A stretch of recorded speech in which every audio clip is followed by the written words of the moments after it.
Hello and welcome to another episode of CPPR Dialogue. On behalf of the Center for Public Policy Research, I warmly welcome you to today's webinar titled What Does Union Budget 2026-27 Deliver for India's Fishery Sector? Today's discussion is being organized as part of CPPR's ongoing work under the Indian Coastal Alliance, a first of its kind network of think tanks and research institutions focused on India's coastal regions from geopolitical, economic, and environmental perspectives. The Indian Coastal Alliance aims to foster sustained dialogue among research institutions, government bodies, security agencies, academic institutions, and coastal communities. As the Secretariat of the Indian Coastal Alliance, CPPR has been working to strengthen evidence based policy engagement on issues that are critical to coastal resilience, including fisheries governance.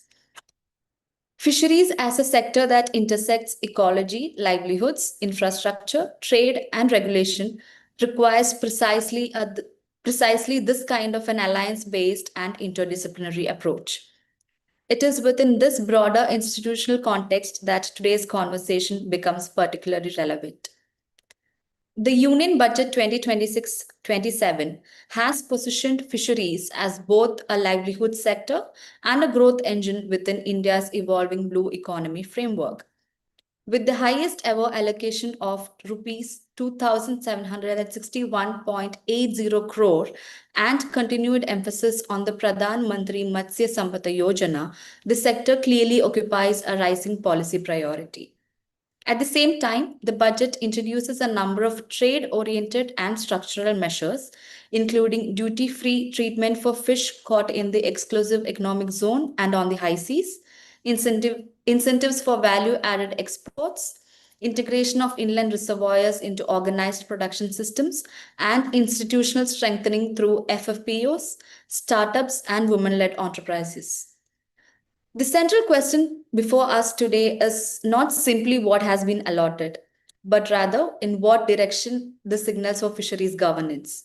Are we witnessing a consolidation of the existing schemes or a qualitative shift towards export led growth?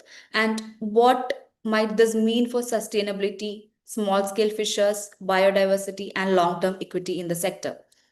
To help us unpack these questions, we have two distinguished experts with us today.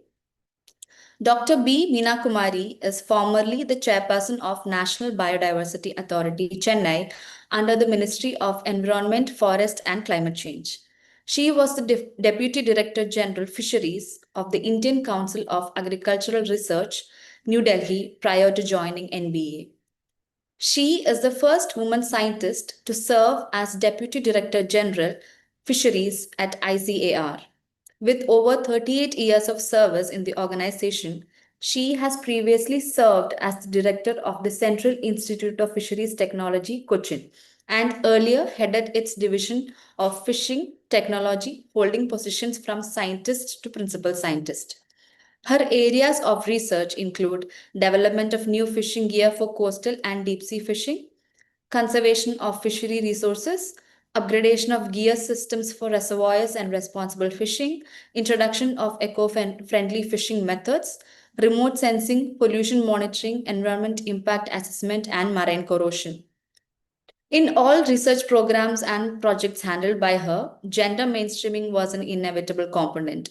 She is the recipient of the Young Scientist Award of Kerala Science and Technology, the Women and Technology Innovation Award, and several other prestigious national and international recognitions for her contributions to fisheries science, technological innovation, and sustainable resource management. Currently, she is pursuing initiatives in the societal applications in fisheries research and committed to conservation of the bioresources and its sustainable use in the country. We are honored to have you with us, Dr. Meena Kumari, and we warmly welcome you to this discussion. Also joining us today is Dr. Naveen Nambudiri. Dr. Naveen Nambudiri is the founder trustee at Dakshin. He heads Dakshin's Sustainable Fisheries and Livelihood Program. Trained as a marine biologist, he has worked in diverse coastal and marine ecosystems across India, particularly focusing on its inland systems. Naveen's research interests range from the natural history of marine organisms to understanding the interconnectedness between societies and ecosystems. He oversees the establishment and implementation of several fisheries management and marine conservation projects at Dakshin's field sites, such as the community-led fisheries management in the Lakshadweep Islands, Andaman and Nicobar Islands, and the Park Bay. He also oversees the long-term monitoring of coral reef ecosystems in the Andamans. He has served on the editorial board of Current Science and was an invited member of the Aquaculture and Marine Biotechnology Task Force of the Department of Biotechnology, Government of India. We are honored to have you with us, Dr. Naveen, and we warmly welcome you to the discussion. Before we begin, a few quick instructions for our audience. If you have any questions during the discussion, please feel free to post them in the chat box and we will take up the questions towards the end of the discussion. So let me now begin the discussion with the broader governance questions because before we get into specific provisions, it is important to understand the direction this budget signals for the sector as a whole. Dr. Meena Kumari, the Union Budget 2026-27 marks a record allocation for fisheries and introduces trade-oriented measures, including duty-free treatment for exclusive economic zones and high sea catches. So, in your assessment, which provisions are the most consequential for marine and inland fisheries? And most importantly, within this framework, which areas must receive greater policy and investment focus in the coming years to ensure sustainability while safeguarding biodiversity and long-term resource health?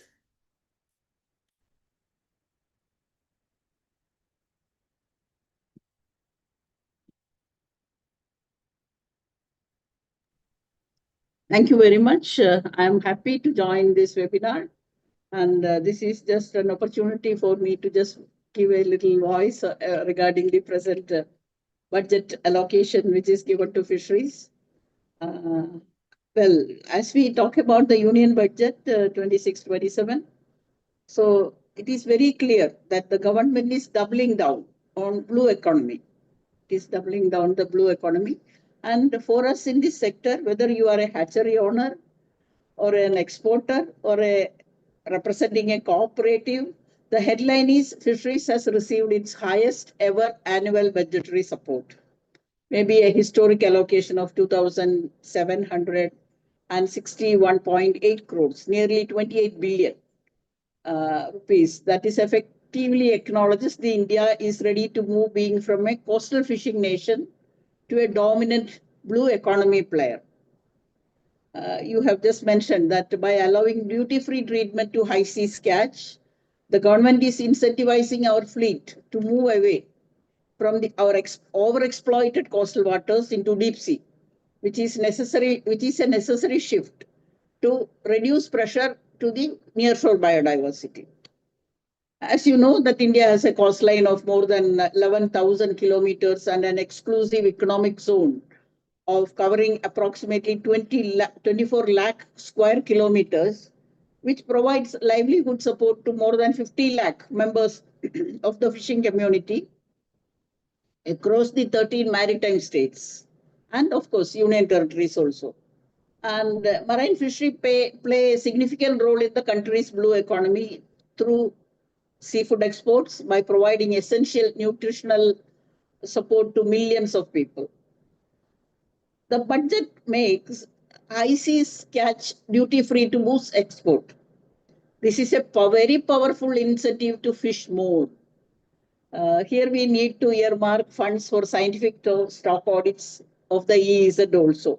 That is my opinion, because we cannot manage something which we do not measure. So I feel that stock audits are very much necessary.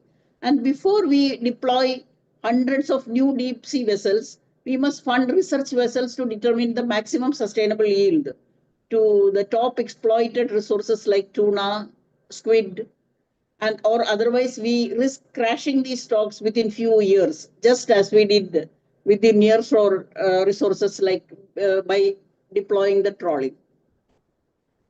And also one word of caution as far as biodiversity is concerned. That is, budget announced the development of 500 reservoirs. So India has again India again have almost 31.5 lakh hectares of water resources, offering significant potential for inland fisheries development. So, unless we propagate the native species, or by earmarking the native species, what will happen is there is a high risk. These 500 water bodies will be stocked solely by the fast growing exotic species. Maybe you can tell tilapia, pangasius for quick profit, which leads to slowly wiping out the indigenous Indian fish varieties. Of course, the budget must incentivize hatcheries that breed local carbs, minor carbs, ensuring our biodiversity is preserved in these new Amrit Sarovars. Again, the main budget and it is funneled through the Pradhan Mantri Matsya Sampada Yojana, PMMSY. And the central pillar for all the scheme-based innovations are from this. So maybe definitely a boost for the key infrastructure development like harbors, landing centers, modernizing the upgrading and construction of new fishing harbors, fish landing centers for safe, hygienic, and efficient operations. Then cold chain and post harvest by way of establishing the ice plants, cold storage, freezers, refrigerated vehicles to reduce post harvest losses. Then aquaculture, the infrastructure can be based on the recirculation aquaculture system, biofloc, and cage culture. The coastal infrastructure is the development of climate resilient coastal fishermen villages, which include disaster resilient housing, community halls, and other infrastructure. So, in my opinion, when you go for a lot of fishing or adding to our food basket from the wild catch, there is a caution of overfishing and biodiversity has to be protected. And we expand the culture systems. The introduction of exotic species also has to be a little bit reduced. That's what I feel. Thank you for highlighting how the union budget signals a clear push towards positioning India as a dominant blue economy player. And you also brought into focus the government's emphasis on incentivizing the blue economy while recognizing that marine fisheries still remain central to coastal community livelihoods. And that brings us to the next question to Dr. Naveen. The budget's duty-free provisions for exclusive economic zone and the high sea catches aim to boost exports and deep sea fishing. So, from your work with the coastal and island fishing communities in Lakshadweep and Andaman Islands, how do you think this reform might reshape the balance between small scale and industrial fishing operations? Yeah. First of all, thanks for having me here. I'll just kind of add a couple of more points to what Dr. Meena Kumari already mentioned. So she kind of very eloquently kind of laid out the the aspiration of the nation as a whole to move towards this blue economy based kind of an framework toward in the future. There is significant advantages of this custom duty related reforms that have come in, and also in relation to the catch that's now getting landed in foreign countries will be considered as export. So that's also another added boost to the deep sea fishing plans of the nation. Also mainly because currently, as far as I know, the capacity to absorb a lot of the deep sea fish that's being landed, is particularly a lot of the tunas like skipjack and others. Uh, we don't have the necessary infrastructure. So having direct access to other landing centers in other countries is actually a very welcome move, because then fishers can directly access those markets, get better prices. So overall, a lot of these developments are quite welcome. Like Dr. Meena Kumari said, we do need to have certain kinds of precautionary principles in place, specifically in relation to some of our commitments to global. We have these RFMOs, so regional fisheries management organizations. IOTC is one of those. So So generally, to also ensure that there is enough traceability, enough monitoring, and reporting of what's happening in terms of fish that's being harvested from the wild. Tamina Kumari also talked about the MSY. We need to know how much is out there in the sea before we determine how much we can harvest. So for that also, those precautions need to be in place, and we need to set aside certain resources to make that happen. Both resources, both in terms of the financial resources, but also in terms of the capacities needed to arrive at some of those to be able to achieve those requirements. Um, yeah, it's also not just from a environment and sustainability point of view. Also, this is also very critical from an economic point of view as well, because to access really big niche markets globally, having good certified or sustainably harvested certain sustainability requirements need to be met. So it's also like a very critical economic investment as well. From a small scale fishery point of view, we have most of these areas, the deep sea fishing fleet and the small scale fishing fleets usually don't overlap too much in most of the mainland India. That doesn't happen. Even in the Andaman Nicobar group of islands, the small scale fishers are still quite restricted to those coastal areas.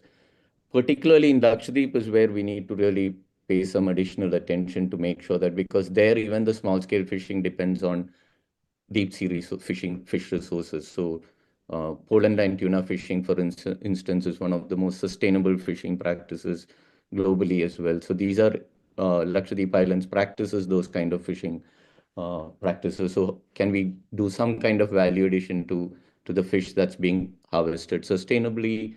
Also, how do we ensure that, so there are territorial waters. India has 12 nautical miles, which is declared as territorial waters, which is the state's mandate, and the states or the UTs decide what happens in those territorial waters.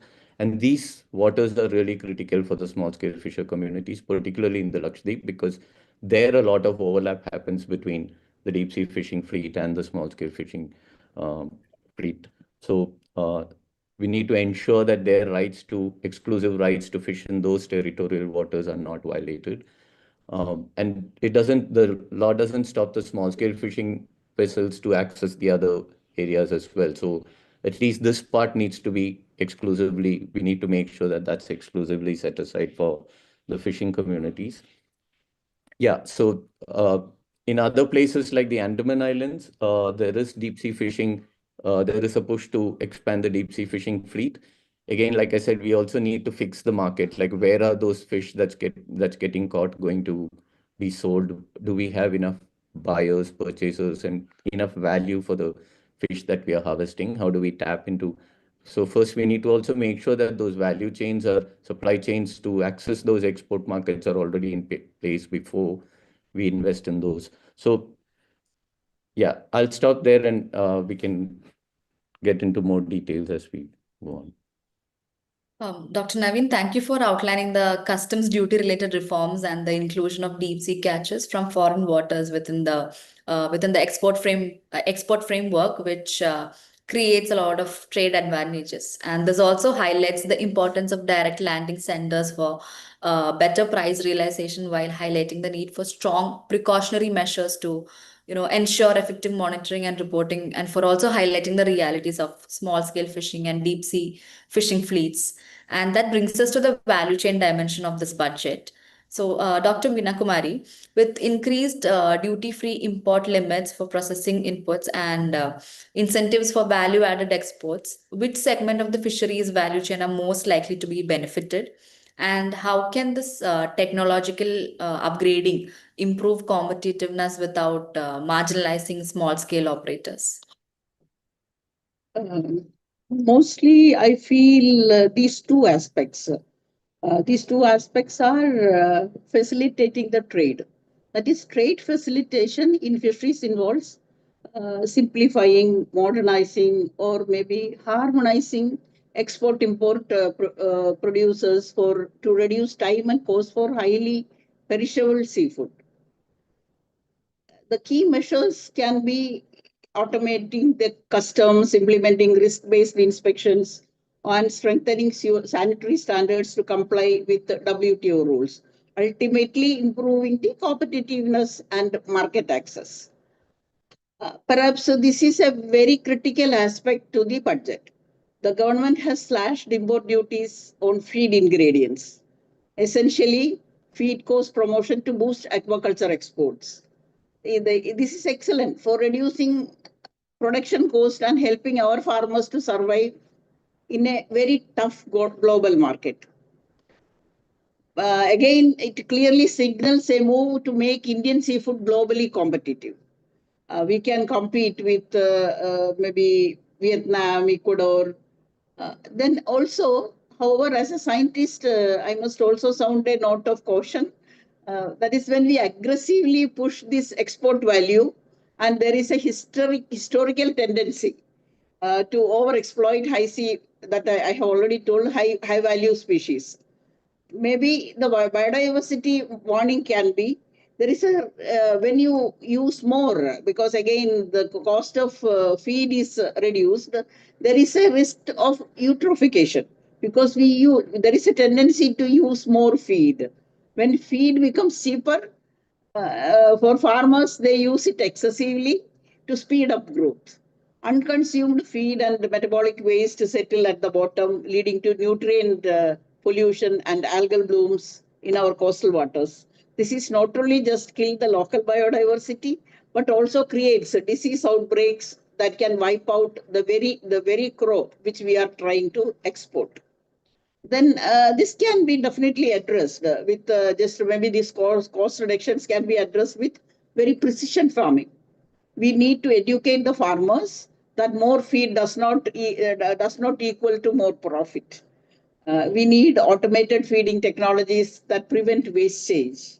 That is, the benefits is large scale. Benefit is mainly by the large scale shrimp industry, which benefits most, and to ensure small farmer is not left behind or left with a very polluted farm. We need to extension system to teach responsible aquaculture practices, because we cannot afford to turn out the brackish water bodies into dead zones in the pursuit for exports. We must also strictly direct a portion of the PMMSY allocation towards subsidizing the automatic feeding systems and biofloc technology. This can help a lot. Then manual feeding becomes wasteful.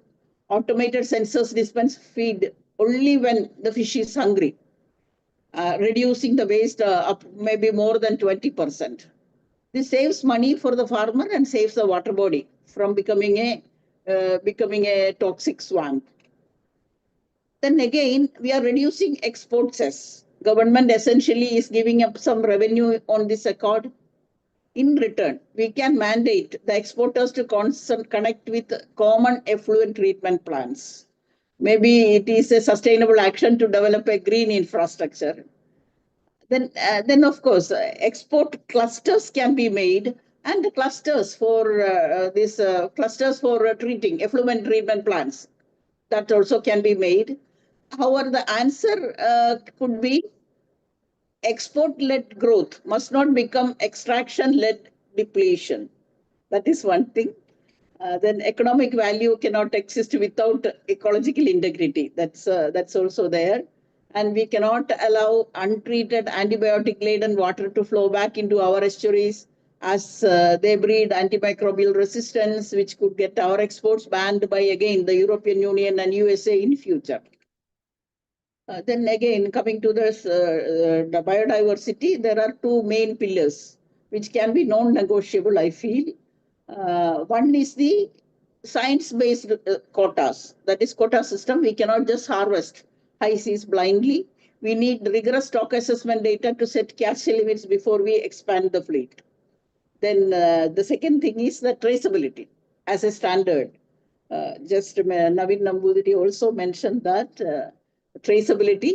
If we want to boost exports, we must adopt global sustainability standards. Our fish should not just be caught in India. They should be sustainably caught and traceable. Of course, this protects biodiversity and fetches a premium price in the European Union, US markets. Maybe budget infrastructure support can be tied to these compliance mechanisms, not just concrete construction. I leave it here. Of course, we can explain it further in the coming discussions. Thank you, Dr. Meena Kumari, for highlighting the importance of modernizing and harmonizing the export-import processes, as well as the government's efforts to reduce production costs while expanding export value. And this also brings into focus the need for precision practices and infrastructure support, ensuring that small fishers are not left behind even as the sector scales up. And this brings us directly to the sustainability question, because scale, technology, and export orientation often increase pressure on the marine ecosystems. So, Dr. Naveen, you have studied drivers that push fisheries towards unsustainable pathways. So, in your view, do the budget 2026-27 measures adequately address ecological sustainability, or do they risk intensifying pressure on already stressed marine ecosystems? So, how can technological upgrading ensure competitiveness without marginalizing the small scale operators? Yeah. So I'll talk about this mostly from a marine capture fisheries point of view because that's where my expertise is. So I markets do tend to have a fairly strong influence on what happens in the sea. For instance, we work in the Andaman Islands. There's a thriving group of fisheries there, and these are fairly slow growing. Also, their fecundity and their reproductive levels are not as high as some of the other fish stocks like sardines and mackerels, and even some of the tunas do tend to grow and mature quite rapidly. So some of those stocks, harvesting them are sustainable. But fish like this, for instance, whenever there is a Chinese New Year, the catch of this fish goes up, the prices also goes up. So, and there's a very targeted fisheries for that. So there's no point catching a huge, grouper, which is locally, by the way, called dollar as well, because it fishers directly link it to export markets.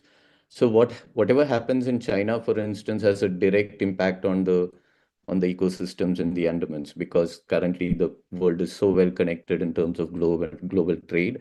It, so all these things have some kind of trickle down effects on what's happening on the ground. So one thing I would say is that I think there is a big opportunity here for under the PMMSY scheme to actually focus on um, being a playing a stronger intermediary role between the producers, which are the fishers or the aquaculture farmers, and the market. Because right now, the entire post-harvest supply chain or the value chain is the cold chain facility is entirely private owned.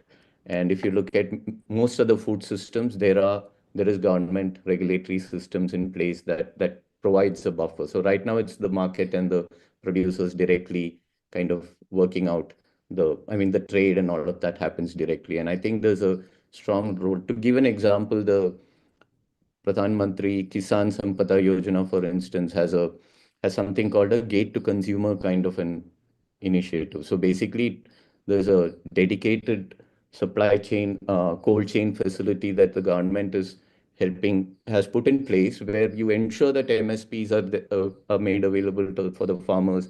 There's a Food Corporation of India that helps store a lot of your excess that is produced, so that there's this market variations, there's some buffer that's provided to the producer. And that's one thing that I think the fisheries sector, especially the capture fishery sector, in fact, all other sectors as well, even the aquaculture sector, government can be that buffer. So putting in place the entire cold chain is probably a long-term, large investment kind of an effort, but at least for the short term, one can put in certain regulatory systems in place where one ensures that there is price transparency, there is equitable distribution of benefits, because in the absence of that, what happens is when both these big actors come together, it's usually the small scale fishers who get the shorter end of the stick. So it's really important to have that kind of a regulatory role. And I think there are good models for us to learn from our own, what is happening in other sectors. But it's also really important for government to play this role. And I think that will, and also there's a big wastage of fish happening, like Dr. Meena Kumari said, poor handling technologies, poor hygienic conditions in many of these places. So if the government does take in, if we put in some more investments into ensuring that the cold chain is much more regulated, much more monitored, and adheres to all these global standards, export and other standards, then what we can ensure is we get better value per fish rather than trying to have to increase your production capacity to harvest more. Reduce this loss of fish through, through other kinds of issues, poor handling issues, and ensure that, there's better, like I said, higher value per fish should be the motto going forward rather than, trying to invest. So that would mean taking some of those investments away from the production side and investing those into the supply chain and the value chain, the post-harvest side, to make sure that we don't face a lot of these issues. So that, I think, would be a big safety net for small-scale fisher communities, because right now, because they're directly in the deals are all happening directly between these two actors. The fishing community, the small-scale fishing communities, for instance, are unable to get out of debt traps. There's constant, the there's a inability to break free from a certain level of economic, strata, mainly because they don't have this. There's no regulation of the rest of the supply chain, and I think that should be like one key focus. And like I said, we do have our own examples. We should just try and implement some of those in the fishery sector as well, and I think that will make a huge difference, both for the small scale fishing communities, but also, like I said, for us from a sustainability point of view as well, is that then you can negotiate for, regulations, quota systems, and all of that. And one other thing that I also wanted to highlight here is that, we also do really need to look at our fleet size, because I think especially in the coastal fisheries sector, some of our, in many areas, we have certain levels of overcapacity in terms of fishing vessels and fishing fleet. So some kind of an audit to make sure that we are fishing according to our, what is available in the sea, and this whatever is available currently is also more equitably distributed. We do need to do a audit of a fleet size and ensure that each of these sites where fishing is very critical, we do have certain caps and capacity caps or whatever on the fleet size as well. So I'll stop there, and we can take further questions. Yeah. Dr. Naveen, you've raised an important point of how market forces strongly shape what happens at the sea, like with the global trade developments, even creating visible ripple effects in regions like the Andamans. And this showcases both the opportunities under PMMSY and the importance of strengthening intermediary linkages between the producers and post-harvest stakeholders to ensure better market integration. And let me now move on to the institutional and social dimension of this budget, particularly the emphasis on FFPOs, startups, and women-led enterprises. So, Dr. Meena Kumari, throughout your research programs and institutional leadership, gender mainstreaming has been a very important component. So, in the context of the budget 2026-27, which highlights FFPOs and women-led enterprises, how can fisheries policy move beyond the inclusion to genuinely strengthening women's roles across the value chain, including production, processing, marketing, and decision-making as well? Yes, this is a subject which is very close to my heart. Definitely, there is a token inclusion to genuinely strengthen women's roles across value chain, including production, processing, marketing, and decision making. But we have long treated women in fisheries as invisible workers. They dominate post-harvest and marketing, yet they rarely own any assets. To move beyond that, the budget support for fish farmer producer organizations must come with a structural mandate, that is the asset ownership. This can be from laborers to owners. A women-led enterprise should not just mean women doing the peeling and drying while men own the factory. but the FFPO model must enable women to own their licenses, the transport vehicles, maybe the processing units itself. And in decision making, we have to see the women in the boardrooms of these FFPOs, signing checks or maybe negotiating the prices. So that is the gender mainstreaming, and that is empowering the women. How to do that? These will strengthen women's roles beyond just a tokenism.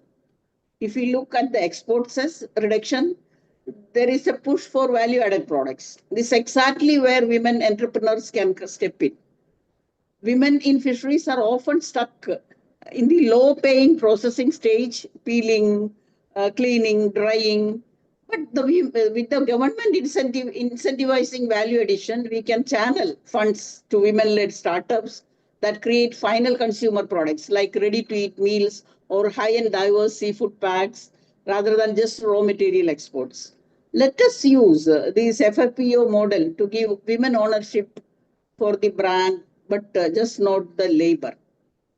Then again, if the export cess is lower, the margin is higher. We can ensure the extra margin reaches the women's cooperatives, not just the middleman. There can be a policy interventions.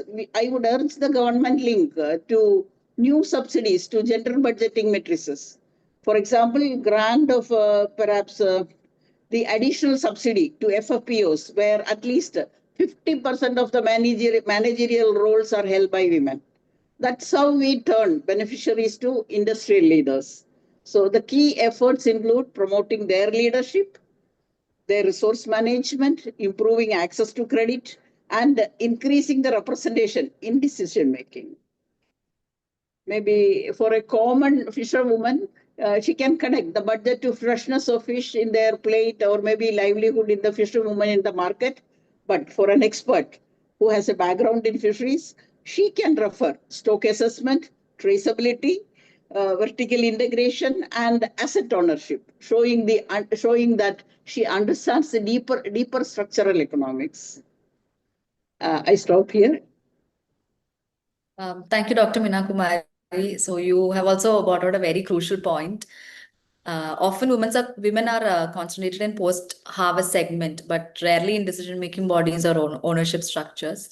And this also highlights that FFPOs must go beyond representation to enable women to own infrastructure and actively participate in the decision-making, and having asset ownership, including at the board level, as true gender mainstreaming is essential for genuine and comprehensive inclusion. And I'll bring in the community governance perspective here. Dr. Naveen, the budget highlights FFPOs, startups, and women-led enterprises, like we discussed earlier. So, based on Dakshin's experience with community-led fisheries management, to what extent can these institutional reforms genuinely enhance bargaining power and income stability for the fishers? Yeah, so we have under the PMMSY scheme, there is a lot of focus on promoting a lot of these FFPOs, small scale, production facilities, particularly self-help group focused, enterprises. Now, this again touches upon the point that I made earlier as well, is that especially like an FFPO kind of a model, and particularly when it comes to, say, marine capture fisheries, because an FFPO kind of model sometimes becomes quite challenging to implement because of the way the model itself is structured. The challenge being that, one, it works well for, say, producer groups where you are actually producing a certain product, and then you're creating a large coalition of producers, a large group of producers coming under one umbrella of this FFPO and doing production. For capture fisheries, there's a lot of uncertainties in terms of what is it that you can harvest. So some days you can go out fishing and not catch much. Other days you may catch a lot. And what happens consequently is that so the demand and supply usually don't really match. So there may be demand for a certain kind of fish, but the supply may not really map onto that. And there's also a lot of variability, like I said, in terms of how much is landed by each boat. So to have a FFPO kind of a model for this without actually regulate, like I said, this goes back to the value chain part, is that, the supply chain part where since this is all quite private owned, there is a lot of these prices and all of that are also, again, once you set up an FFPO, you still have to sell your catch to a export company or to some private actor, right? There's no intermediary like the FCI, the Food Corporation of India, in between that can buffer some of this. So one really needs to focus on. I would like to reiterate that we really need to try and invest a lot more in ensuring that either that regulatory system is in place, or we have like how you have Amul Cooperative, for instance. It's a nice model where, all the producers get a certain kind of, there's fixed prices for the milk they produce based on the quality and whatnot, the quantity. Um, and the entire supply chain is run by the cooperative. There's a lot of support systems for it. It's transparent, traceable. We need similar kind of systems for the fisheries sector as well. And then I think a lot of these issues related to income challenges and all of that will get resolved. The other main challenge I see is actually fixing the market related issues. So there are lots of ongoing initiatives on the ground. Many state governments are giving a lot of capacity building exercises. The institution where Dr. Meena Kumari used to work, SIFT, has developed a lot of technologies that are ideal for small scale, these kind of entrepreneurship building as well. But one of the main challenges in implementing it is, just to give an example, what we've been trying to do is convert a lot of the fish waste into fish amino acid and animal feed. There's already a lot of training given, for instance, in a place like Tamil Nadu where we work. The state government has given a lot of training for women self-help groups. Now the women have done a few batches of, converting fish waste into fish amino acid, which is used as a biofertilizer, as a, plant additive. Now, and if you look at sites like Amazon, there's a lot of products on the shelf, lots of demand for all of this, but somehow these producers don't have the capacity to actually access those markets. And there's a big gap in fixing that particular supply chain. So unless you fix that part where you already have people in the market to buy your products, it is being procured at a fair price, and the benefits are accruing at the producer level. What happens is a lot of these initiatives don't tend to take off, or when the support system is taken away, they are unable to survive on their own because the markets are not being resolved. So there is a big opportunity, I would say, to actually for the government to come and play that role. And once those things are done, a lot of these production is not the challenge of, a lot of these different value added products, but the problem is with the market part of it. So once we fix that, I think a lot of these can really take off the ground and has big potential, and can be a game changer at the ground level. Uh, and also in terms of from a community-based management point of view, our National Marine Fisheries Policy actually talks about how fishing communities should start playing a very proactive role in managing fish stocks, because they know what's happening with the fish stocks day to day. They interact with the sea. They know a lot about the biology of the species, the TEK and the traditional ecological knowledge and local ecological knowledge. All of that, unfortunately, doesn't get utilized when it comes to a management. So that's why fisheries co-management is a model that's been proposed as, in the national fisheries policy, as these kind of systems should be promoted. In fact, two states in South India, Kerala and Tamil Nadu, Kerala has made it part of their Marine Fisheries Regulation Act and mandated the need for setting up these village level committees who have a certain, so there's a certain level of devolution of powers given to the communities, because it's very difficult for one department, the fisheries department alone, to actually track.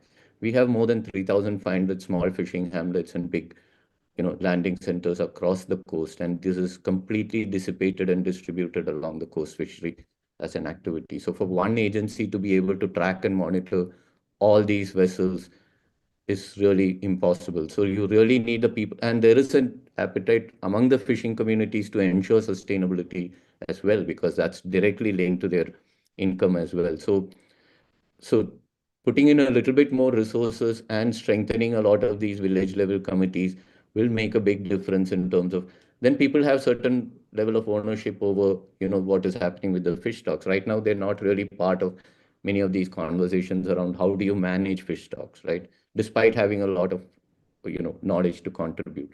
So we should try and we are identifying a lot of these opportunities, but we should also put in some resources to get this strengthened and I think civil society organizations, a lot of research institutions, all of them have a big role to play in ensuring this.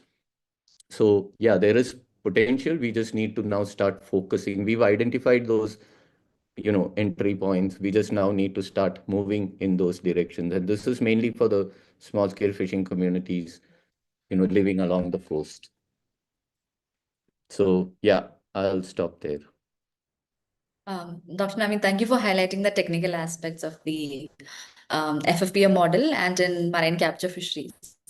This also brings into focus the inherent uncertainties in capture fisheries, the frequent mismatch between demand and supply, and the absence of effective intermediaries to buffer risks, particularly as the value chain is largely driven by private actors, and also very importantly for discussing the fisheries co-management system.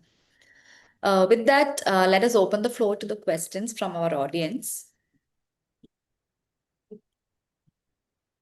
The first question is from Mr. K.V. Thomas, and this is to Dr. Meena Kumari.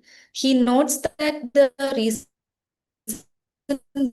budget has increased allocations to the fisheries sector by roughly 2% of the previous year. And in your view, is the enhancement sufficient to meaningfully strengthen India's deep sea fishing capacity in the current number of vessels available?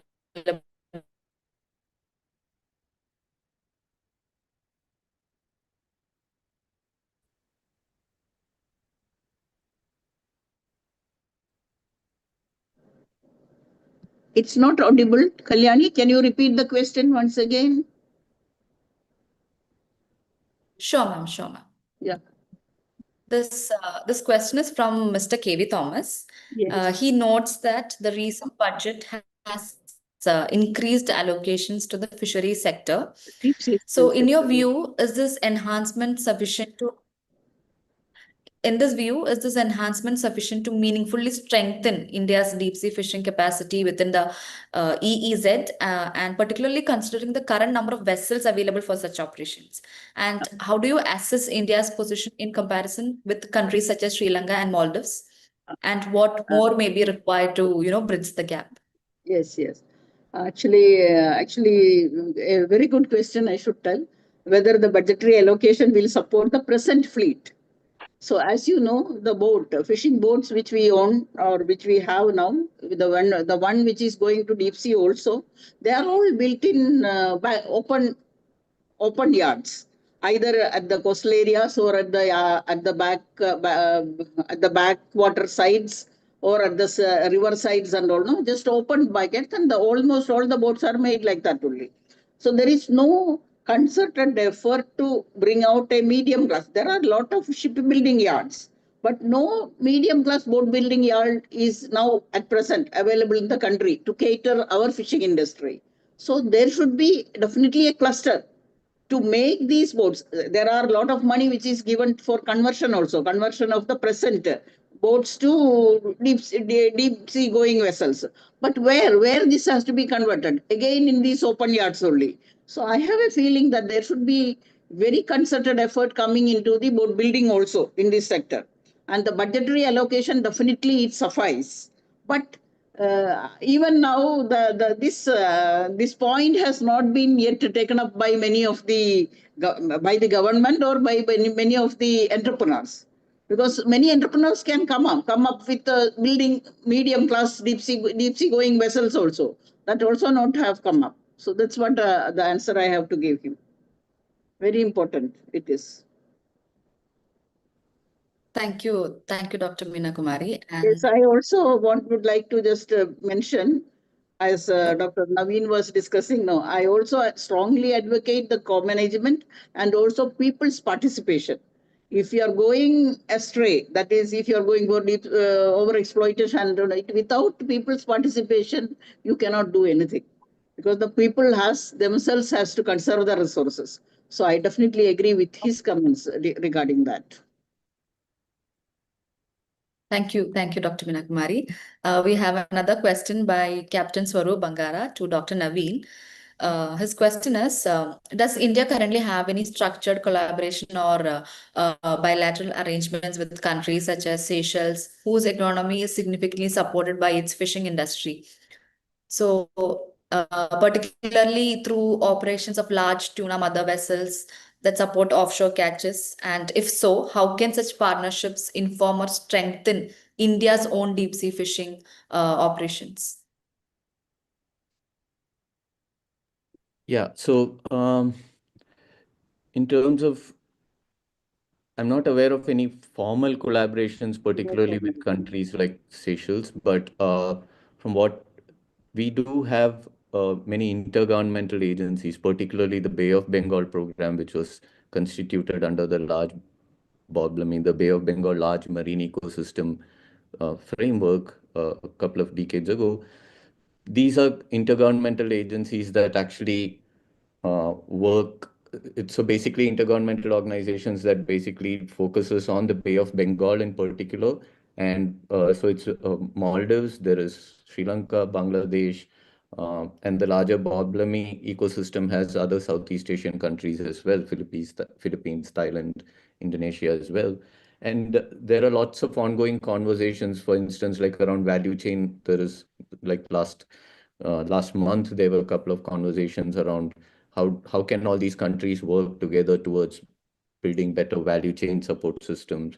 What is it that you can learn in terms of cross learning? So there's a lot of collaboration happening under those umbrellas. Um, I'm sure Dr. Meena Kumari can also add to this.